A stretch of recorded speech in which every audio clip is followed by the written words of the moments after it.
Bienvenue dans le JT du cœur, votre dose quotidienne de bonheur. C'est Oliver, le chroniqueur de vos miracles. Aujourd'hui, James a 2 ans et déjà des souvenirs qui dérangent la science. Sourcé Université de Virginie et les livres de Jim Tucker. James Leininger, âgé de 2 ans, Louisiane, USA, hurle chaque nuit, l'avion en feu. Le petit homme ne peut pas sortir. Ses parents, inquiets, mènent leur enquête.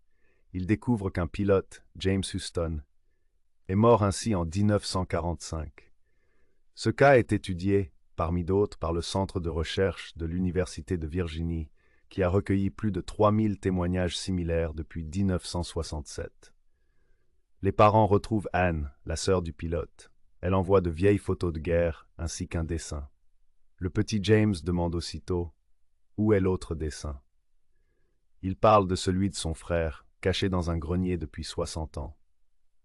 Personne, à part le pilote et sa sœur, n'en connaissait l'existence. Anne confie, tous les détails qu'il donnait, personne n'aurait pu les connaître, à part mon frère. Le docteur Jim Tucker, pédopsychiatre et professeur de psychiatrie, qui a repris les travaux d'Ian Stevenson, considère le cas de James comme l'un des plus solides jamais étudiés. Ian Stevenson, psychiatre et fondateur de ce centre, a aussi documenté des cas de marques de naissance troublantes. Chez un enfant, 2 petites cicatrices sur la tête correspondaient exactement aux blessures d'entrée et de sortie d'une balle chez la personne dont il disait se souvenir. Ce phénomène ne se limite pas aux États-Unis. Des cas similaires ont été recensés partout dans le monde. Moi, Oliver, je vous le dis, parfois une âme semble se souvenir des moindres détails d'une vie précédente, mais ces souvenirs s'effacent en général entre 5 et 7 ans.